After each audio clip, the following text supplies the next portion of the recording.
Hello everyone, my name is Caleb Herring and I'm going to be talking about how role definitions and organizational citizenship behavior kind of coincide.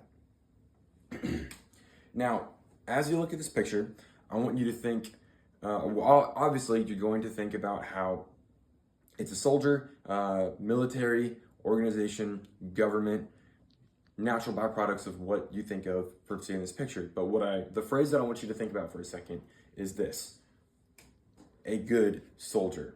Now, not necessarily a good soldier on a military perspective, but a good soldier on an organizational perspective. And now this phrase is actually a metaphor for the term organizational citizenship behavior. Now, this term means voluntary actions taken by employees that may or may not be rewarded, but overall contribute to the quality of the workplace and the organization. Now, this term has been widely researched by multiple researchers and publications. Now, a specific one published by Elizabeth Morrison, she did an empirical research study on 310 clerical workers and found that employees who exhibited OCB-type behaviors believed that it was part of their job description or their role definition to exhibit those behaviors. From their perspective, they thought it was what they were supposed to do.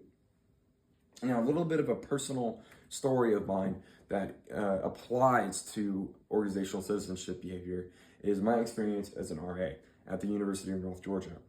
Now, what a RA stands for is resident assistant, and now an RA is supposed to sit at the front desk to manage the coming and goings, instruct residents to follow the dorm rules, and host community events every month, and to make sure that the residents don't break the rules and burn the building down.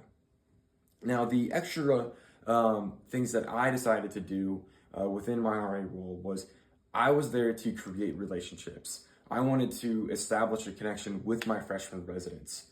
Now, I did that when I saw my residents hanging out in my hall, talking, just goofing off. They decided to do this in the hallway. There wasn't any couch, but they wanted to do it anyway.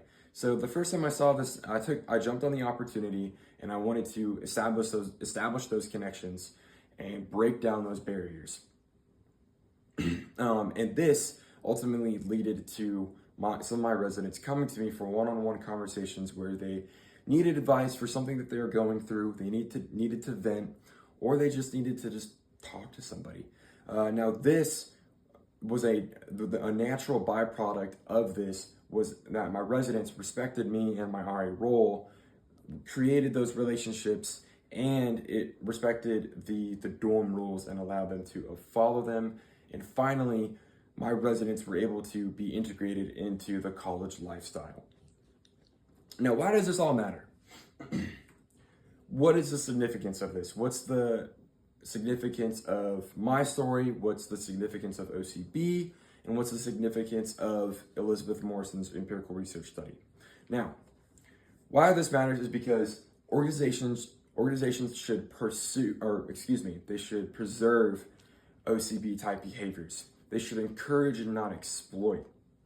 Now, any employee at any level of organization would benefit from hearing my story and this empirical research study, as they would learn how exhibiting those OCB type behaviors would benefit themselves and the organization that they belong to. Now, managers, they should have meetings of where they should define specifically the role definition and meet with their employees to figure out what their understanding is and how they exhibit the OCB type behaviors.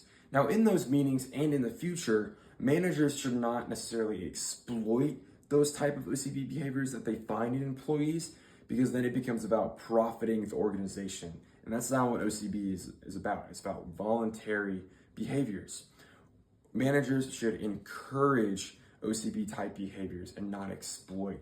It's because it's extra voluntary behaviors, not necessarily for the profit of the organization, but to benefit the workplace that the work is taking a hold in and the setting.